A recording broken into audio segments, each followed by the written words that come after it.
some big endorsements came through yesterday for Donald Trump, and we're going to talk about the significance of those. Joe Rogan, of course, with the biggest podcast in America. I think hundreds of millions of listeners, right, Logan? Yeah, I think about 11 million a day listen or more to Joe Rogan. And then, when Plus, Trump was on, I think it surpassed 45 million just on YouTube. So Elon Musk was on, and they dropped it, and Joe Rogan made an announcement as well that went with it that he endorsed Donald Trump. But let's take a listen to a piece of that. They're doing all the things that they accused Trump of doing. Yeah. Openly. Yeah. I mean, the sheer number of hoaxes that the Democratic Party is pushing over and over again. And it's like, look, I understand like politicians are going to, exaggerate. They're going to misspeak, and they'll tell occasional, untruths, whatever. That's how it is in politics. But when you have deliberate, concerted, repeated pushing of hoaxes, you're like, wait a second, like, come on, man, this is too far. And you're supposed to be the good guys. You're supposed to, and you claim to be the good guys? I'm like, exactly. You're supposed to be the progressives. Yes, the Dems are like, oh, we're the good guys. We're the honest people.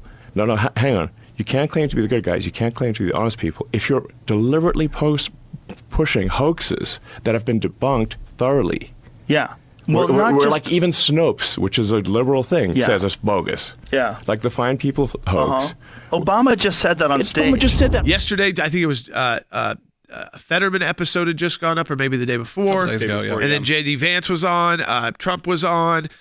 He wanted to have Harris, and they were supposed to do it, and they wouldn't come to the studio, and then they wanted to limit it to 1 hour, which is not what he does with his guest. And so ultimately they could not come to an agreement on that, even though Joe Rogan in the past has had people on like Bernie Sanders, and has endorsed people on the left, has considered himself a Democrat, but had Elon Musk on, and during their conversation, Elon Musk basically laid out his reasons personally for why he thought it was important that President Trump win this election. And he went through a number of reasons: this free speech, which Rogan cares about a lot, being very top of the list. And also the idea, again, that if the left keeps moving the way it does, is that you are going to have more and more limits on what freedom really means. And we've been talking about that since their convention, when they started redefining, and I remember talking about with Secretary Pompeo, what the term freedom meant, which freedom started meaning if you do what the government likes, if you're on the side of the government, then you will be free to express your support and praise. But if you are not, the FBI shows up at your door.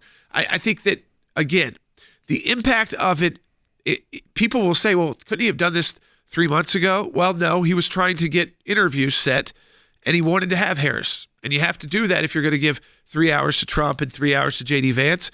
You have to make those same offers and fight for it until the end, which I think he probably was.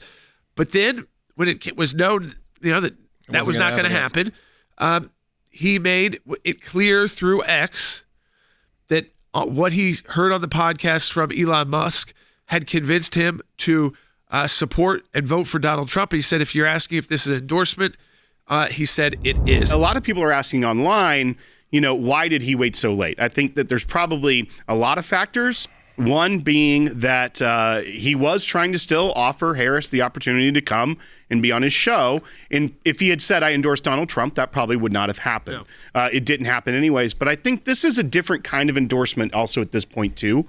I feel like in the Midwest, in Wisconsin, in Michigan, in Pennsylvania, large listenership for Joe Rogan in that state among male voters. And I say the term male voters because a lot of them may not be voters. Right. And instead of it being a change their mind kind of endorsement, like, oh, Joe Rogan's voting for Donald Trump, I may not like Harris anymore. I feel like many of his listenership is probably more inclined to vote for a Donald Trump J.D. Vance ticket if they vote. Him doing it the night before the election, I think could be something that gets people to get up and say, you know what, Joe Rogan voted for Donald Trump. I'm going to actually go to the polls today and do it. I think I want to do this. Yeah. I think that's where it could be a difference maker when it comes from a media personality endorsement, when I think the whole argument over the newspapers, no one cares anymore about that. This is the media that really does make a difference. Right. And I think when you look at people like RFK or Tulsi Gabbard, who are Tulsi, frequent guest on obviously our show, but a frequent guest on the Joe Rogan Experience, that is more where that audience leans. And you actually had RFK come out yesterday and say, do not vote for me. I know that a lot of people will be tempted and we'll see it on the ballot and we'll go, okay, I'm still going to vote. He's telling people not to vote for him. And that's where even the backlash has started to occur to people who supported him early and haven't, I guess, withdrawn their endorsement of him because they're saying, well, they endorsed and so therefore people are going to vote for Trump. That audience, and I think he kind of half endorsed RFK earlier on. He didn't officially, but there was that whole discussion and they kind of got in a fight with Trump.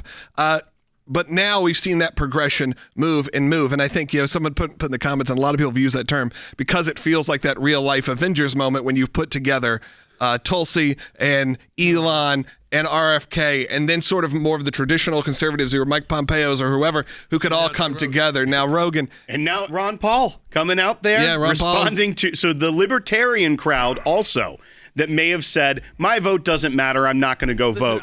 You saw the New Hampshire Libertarian Party last night endorse Donald Trump, and you see Ron Paul putting out a whole video about how Elon reached out on Twitter, they responded, and you know what, we could really make a difference. That's a crowd that has felt very disenfranchised in the election system that may now have a reason to actually go vote today when they didn't have one last week. When we brought Tulsi Gabbard on, we got a lot of questions in the thing, which is, I like her.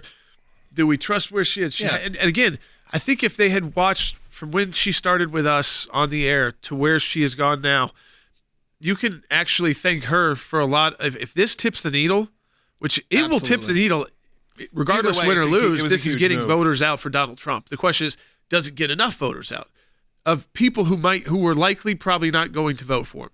They were not likely going to vote the other way, but they probably just weren't going to vote. So I mean that can tip you over the line places that you can't even imagine. We can't even come up with at this moment. But you can certainly start thinking and then looking back. And if it starts, I think, with her saying, I'm comfortable joining sides like with ACLJ. I'm comfortable with being on stage with Donald Trump. Let me talk to RFK. RFK then makes that decision, bring him on. Then you start bringing on Elon Musk. I mean, a lot of this starts with Tulsi. Yeah, absolutely. And I think for Tulsi, major influence. And it started 2 years ago when she finally came out and said, this party I don't think is right. She wrote the book on why she left and kind of let people in on her entire thought process. And a lot of those issues to her that were key. Free speech, the idea that we, as someone who was in the military, that we don't just go to wars, that we can't explain to people, we don't send people off just to get to make military hardware companies and contractors rich, that we do what's best, and we still want to be a power in the world.